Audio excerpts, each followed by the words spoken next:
Delogu est devenu spécialiste en finance, en budget, en reconversion criminelle et plein d'autres petites subtilités, je pense, que l'on va découvrir dans ces différentes prestations sur une interview qu'il a passée avec d'autres personnes du même groupement politique, donc qui ont exactement les mêmes symptômes de maladie que lui, c'est-à-dire qu'ils sont complètement de gauche, ils sont complètement communistes, mais on va écouter quand même ce qu'il a à dire, parce que l'objectif, c'est de réagir et peut-être en même temps, qui sait, de trouver quelques petites pépites assez marrantes dans ses propos. Allez, c'est parti, on va parler, je pense, de sécurité sociale. L'Assemblée nationale, avant le 49.3, 156 amendements qui auraient pu récupérer 75 milliards d'euros dans les poches des ultra-riches de ce pays.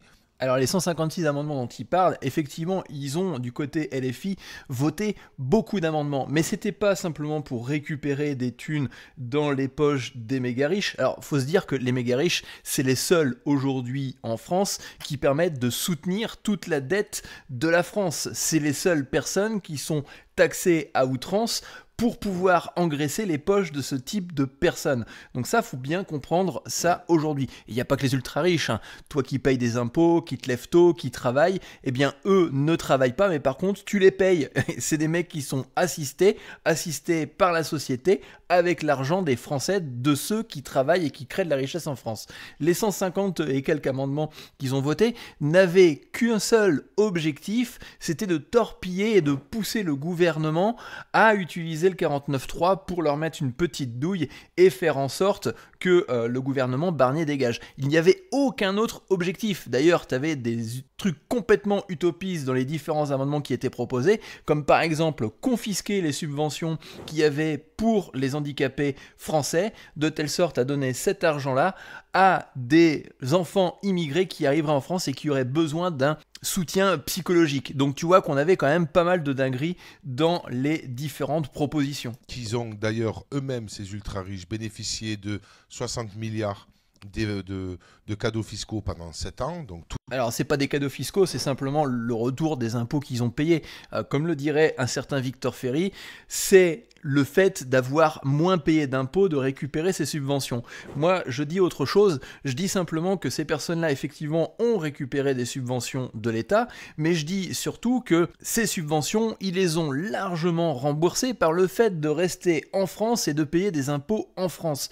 Et j'ai déjà fait une vidéo d'ailleurs sur ma chaîne qui démontrait un certain Cocorico Lecoq, donc qui expliquait que les entreprises avaient volé les subventions de l'État, et en fin de compte, ces mêmes entreprises, avaient remboursé plus de 8 ou 16 fois en termes d'impôts ou d'impôts sur les dividendes, le retour sur investissement des subventions. Donc autant te dire que quand tu donnes une subvention à une entreprise en France pour l'aider à croître, elle redonne largement plus à la France. Tous les ans, ils bénéficient de 60 milliards, 60 milliards, 60 milliards. Ces gens-là, on leur dit on va vous récupérer 75 milliards, c'est-à-dire sur 7 ans, c'est peut-être une année et demie de cadeaux fiscaux. On va leur dire on va vous les récupérer. Et ces gens-là nous ont dit que ce n'était pas moral. Et pourtant, on avait trouvé des solutions pour pouvoir justement venir à la fin, en fin de problème de soi-disant ce trou de la sécurité sociale qui est en fait causé par les plus grands de ce pays. Ah oui, c'est vrai que c'est les entreprises qui créent de la richesse en France qui creusent le trou de la sécurité sociale. Mais c'est n'importe quoi ce qu'ils racontent. Comment une entreprise qui crée de la richesse en France peut creuser le trou de la sécurité sociale? Éventuellement, tu viens me dire que des personnes abusent des médicaments, des médecins, des arrêts de travail, des choses comme ça, qui creusent le trou de la sécurité sociale, ok, mais pas une entreprise. Une entreprise ponctionnée à outrance en France. C'est elle qui donne toute la richesse à l'État français. Et l'État français n'est pas capable de gérer l'argent récupéré de ces entreprises pour gérer correctement le trou de la sécurité sociale. C'est plutôt le problème qui est comme ça. Leur disant on aurait pu régler le problème du budget de la sécurité sociale, le problème de la réforme des retraites, et donc du coup voilà, maintenant on aurait pu passer à autre chose. Et Alors la réforme des retraites, c'est exactement pareil. Il faut arrêter que ce soit l'État qui gère la retraite des Français. Il faut que chaque Français soit responsable et gère leur propre retraite. C'est pas ce qui a été retenu. Au contraire, ils ont trouvé ça immoral. Ils ont balayé ça avec un 49.3. Et maintenant, on a sorti la carte de la motion de censure qui a amené à ce que le gouvernement tombe. Il nous méprise totalement parce qu'aujourd'hui, on les voit revenir, on prend les mêmes et on recommence. Et c'est quelque chose, pour moi, de catastrophique. Mais ce n'est que la continuité d'une politique libérale dans ce pays. Non, on n'est pas du tout dans une politique libérale, faut qu'il arrête un petit peu ces bêtises, on est dans une politique de communisme. On pique, on vole, on ponctionne les personnes qui créent de la valeur, c'est-à-dire les personnes qui se lèvent tôt, qui travaillent dur, qui payent des impôts, les personnes qui se lèvent tôt, qui travaillent dur, qui créent des entreprises, les personnes qui se lèvent tôt, qui créent des entreprises et qui prennent des risques à embaucher d'autres personnes pour leur faire payer des impôts, et on pique toute cette richesse-là et on vient financer des assistés, on vient financer une sécurité sociale, on vient financer une retraite qui est au bord de la faillite. Alors maintenant, Delogu est spécialiste de la reconversion professionnelle de nos petits dealers.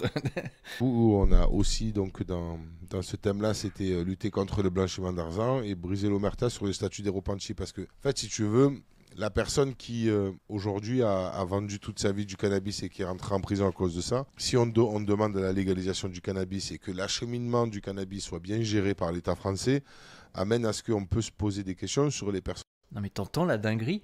Le mec, il veut légaliser de la drogue en France. Si tu légalises le cannabis, bah dans ces cas-là, pourquoi pas la coke, pourquoi pas les autres trucs? En même temps, tu vas me dire, il a des potes qui sniffent du sucre toutes les 5 minutes à l'Assemblée. Donc lui, ça l'arrangerait, ça lui permettrait de mettre un lobbyiste en place au sein de l'Assemblée pour financer encore plus facilement ses poteaux.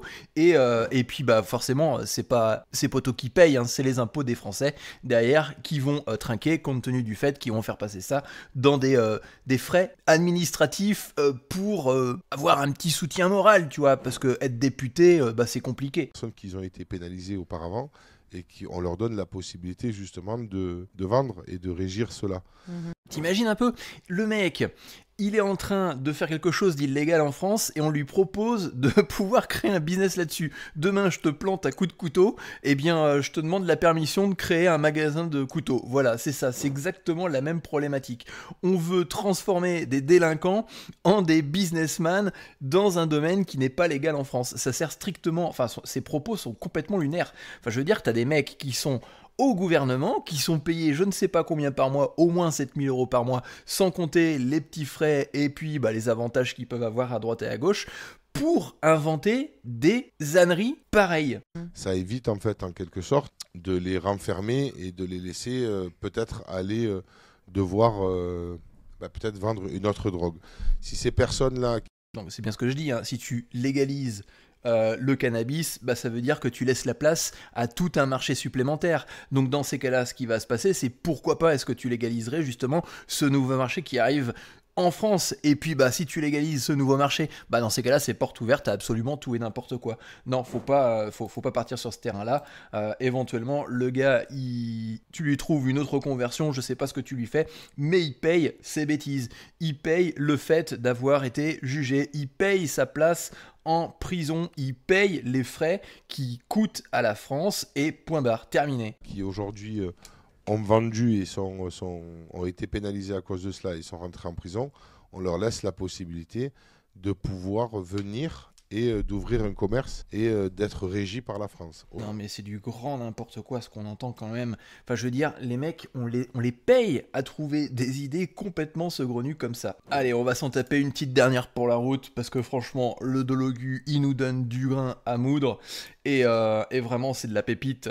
Quand tu vois par exemple quelqu'un du Rassemblement national qui veut me serrer la main, c'est lui qui me provoque, c'est pas moi qui le provoque. Provoque de quoi? Les mecs sont impolis, ils s'insultent dans l'assemblée, ils se serrent pas la main. Tu sais, t'es dans une grande cour de récréation où t'as des petits gamins qui a même pas de maîtresse, rien du tout pour les garder, et bah voilà, ils vont se bastonner. C'est exactement ce que l'on a à l'Assemblée. Il faut commencer à carchériser l'Assemblée. Il faut trouver, tu vois, c'est une phrase de Nicolas Sarkozy, un délinquant supplémentaire pour la France, mais il a raison. Il faut carchériser l'Assemblée. Il faut dégager tous ces députés qui ne servent strictement à rien, qui t'inventent des trucs complètement biscornus, qui n'y connaissent strictement rien en économie, qui t'inventent des trous de la sécurité sociale à cause de certaines personnes, alors que ces seules personnes-là sont les seules personnes qui leur donnent à manger, parce que les personnes qui créent de la richesse en France, les personnes qui créent des entreprises en France, c'est eux qui donnent à manger à ce gouvernement, c'est eux qui leur donnent leurs impôts, leurs taxes, leurs cotisations sociales, et ce gouvernement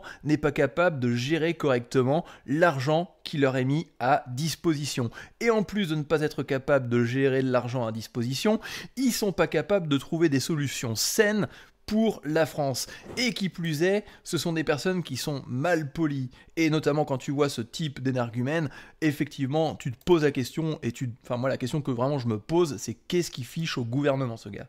Quand tu vois des gens qui sont pro-génocidaires et qui sont dans des chaînes de télé et qui racontent n'importe quoi toute la journée et qu'après Bah, y a pas besoin d'être à la télé pour raconter n'importe quoi toute la journée. Tu prends la preuve, lui, il a même pas besoin de télé. C'est un influenceur qui est invité pour une interview, payé avec tes impôts et qui raconte des bêtises. Donc, effectivement, t'as pas besoin d'être à la télé pour pouvoir raconter des bêtises. je leur balance Scud et que d'un coup ils se disent ah ouais mais Delogu c'est bon, il exagère, il provoque, etc. Non, je ne provoque pas. Ah bah si tu balances un scud, c'est que tu provoques. Le gars, il se contredit dans son interview. Tu comprends pourquoi il faut arrêter de les écouter et qu'il faut arrêter de les supporter. Ces gens-là sont des gens insupportables. Ils sont pas là pour aider la France, ils sont pas là pour t'aider à t'en sortir, ils sont pas là pour t'aider à quoi que ce soit, ils sont là simplement et dans un seul but complètement égoïste, c'est de se conserver une place bien au chaud, de se conserver un salaire bien gras, avec l'argent des Français. La seule chose que tu as à faire, c'est de te bouger les fesses. C'est de ne plus les attendre, c'est de passer à l'action. C'est de profiter du fait que 2025 vient de commencer pour te booster, te motiver et commencer à t'exprimer par exemple sur les réseaux sociaux. Moi je parle de politique économique, mais tu peux parler complètement d'autre chose. Tu peux parler d'écolo-punition, tu peux parler de mécanique, tu peux parler de voitures électriques, tu peux parler de tous les sujets qui t'intéressent. Il y a un truc qui t'énerve au bord de la route, tu prends ton téléphone, tu filmes, tu t'exprimes et tu vas voir qu'il y a des personnes qui vont te suivre. Sur cette chaîne-là, on a commencé à s'exprimer ensemble il y a un peu plus d'un mois maintenant et on a des statistiques qui sont des statistiques de fou. On a atteint les 1800 abonnés aujourd'hui et aujourd'hui même, j'ai en même temps décroché la monétisation sur cette chaîne. En l'espace de 30 jours, on a décroché la monétisation de cette chaîne. Qu'est-ce que j'ai fait? J'ai fait un truc simple. Je parle d'un truc que j'apprécie. Je parle d'un truc que j'aime. Et j'ai du grain à moudre tous les jours sur ce sujet-là. Et si tu parles d'écologie, si tu parles de mécanique, si tu parles de voiture électrique, si tu parles de jardinage, si tu parles de permaculture, tu auras des choses à dire absolument tous les jours. Il faut simplement que tu te lances. Et pour se lancer, c'est très simple. La première chose à faire, c'est d'aller faire un petit tour dans la description et tu trouveras le lien de mon canal Telegram. Dessus, je te donne des conseils pour que tu puisses évoluer. Et la deuxième chose, eh bien, c'est de t'abonner à cette chaîne. Pour une simple et bonne raison, c'est que YouTube, par son algorithme, va te proposer des contenus qui vont t'intéresser. Notamment des informations sur comment monétiser tes contenus et notamment peut-être un frein que tu as aujourd'hui, c'est comment est-ce que tu vas faire le montage de tes vidéos. Eh bien, ça tombe bien, je t'ai préparé une vidéo complète qui t'explique comment tu peux créer tes premières vidéos sans faire d'efforts. Et tu pourras aller encore plus loin, tu pourras aussi accéder aux différents contenus des créateurs de valeur où je t'explique comment est-ce que tu peux passer de 0 à 1000 abonnés et de monétiser ta chaîne comme moi je l'ai fait. Alors, ne te laisse pas faire, exprime-toi dans les commentaires.